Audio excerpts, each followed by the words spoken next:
Hey everybody, how you doing? I'm Wayne Hodder from No Limits Motorsports, and today we're going to do a quick overview of the new Skidoo E-Tec 800. So to start off, some might think or might not know that the E-Tec is not a brand new idea this year.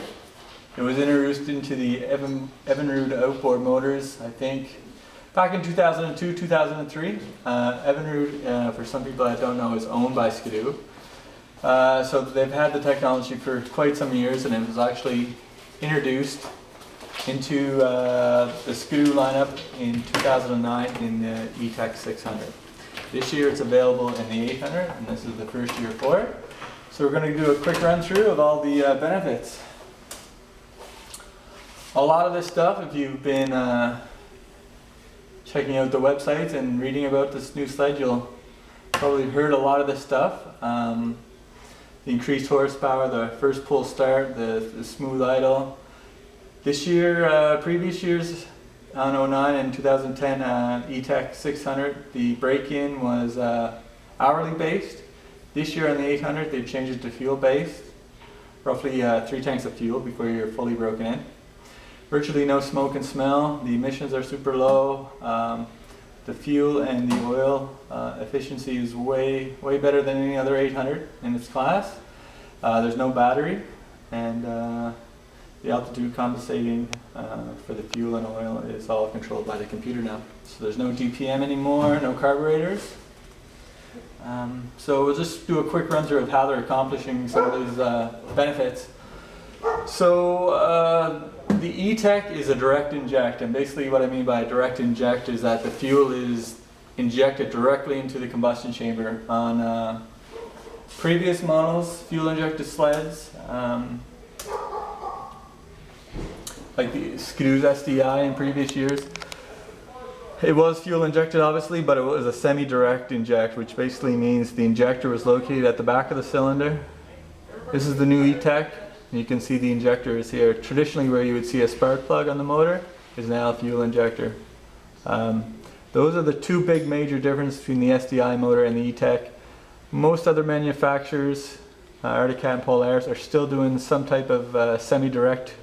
Not quite the same, a little bit different, but same principle as a semi-direct. So BRP, Skidoo are the only one doing the direct inject E-Tec, and that's why they're getting all these great benefits from this motor compared to other fuel injected sleds. Traditionally, the semi-direct fuel injected, the injector injects the fuel into the transfer port and then back up into the combustion chamber. Now, like I said earlier, the E-Tec is directly injected into the combustion chamber, and that's why they're getting the first pull start. We'll back up a slide here. So this is your spark plug now. Usually it was up here. This is where your injector is. So when the machine is pulled over, fuel is directed right from the fuel injector right onto the spark plug, and that's how they're getting the first pull start every time. Now these plugs have to be indexed and pointing a certain way in order for to get this first pull start all the time. So if you do remove the spark plugs, they have to be indexed or torqued to a certain spec, so this electrode is lining up directly with the injector, so you get the first pull start. If it's not, you will not get the first pull. If the plug's not torqued to the right spec, you won't get the first pull start, and your fuel efficiency will decrease a little bit. You're not going to do any major damage to the engine, but if you remove the plugs and it doesn't start quite like it did before, then that's probably a good indication what it might be. The electrical system on this is a 1200 watt, 60 volt electrical system. Compared to your standard 800 carbureted sled by Skidoo, was a 480 watt, 12 volt stator.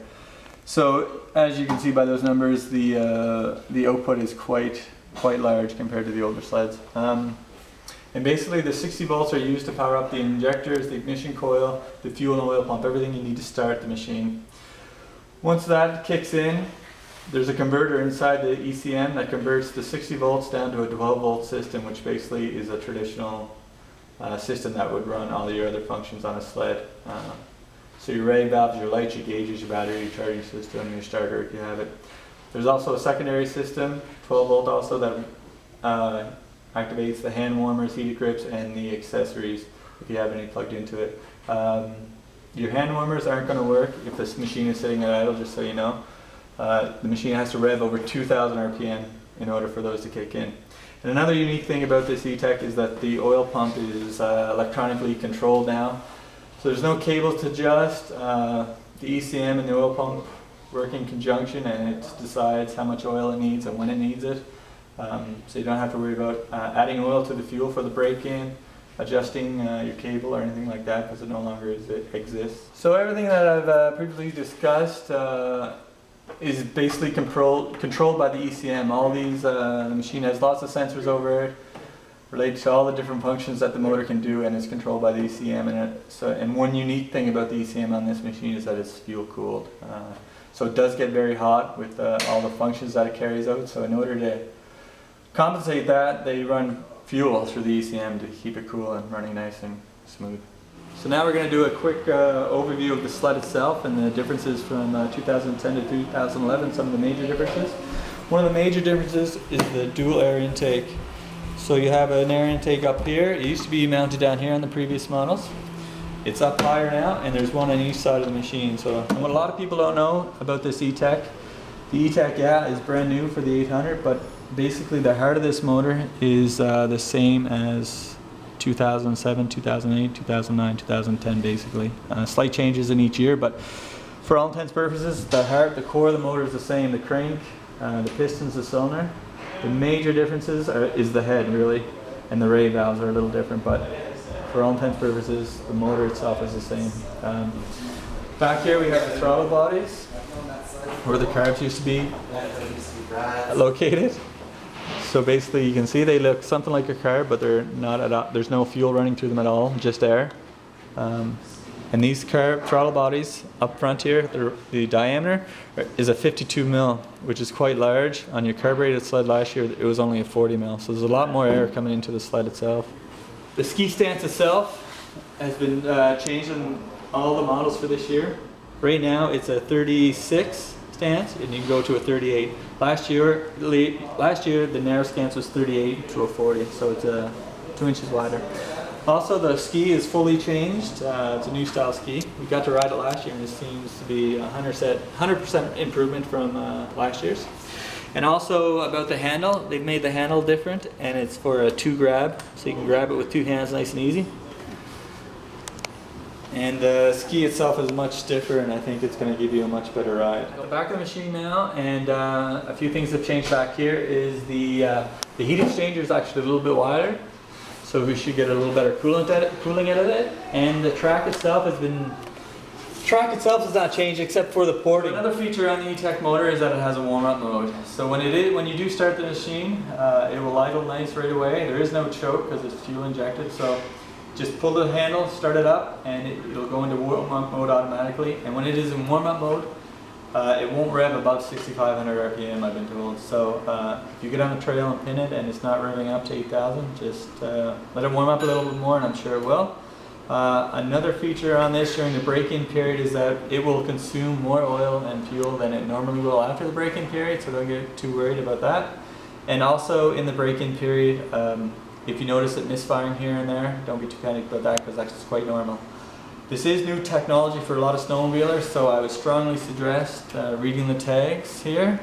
It tells you all about the break-in period and what can happen. And I would take a look at the manual underneath the seat. There's some good info in there. It is new for a lot of people. It's new for us, so it's worthwhile. The more you know, the better you're gonna treat the machine, and have a better understanding for it, and it might save you a few trips to your local dealer if you can figure it out yourself. That's it for all the new E-Tec info, and hopefully you have a great winter. We're gonna fire this up, and see you later.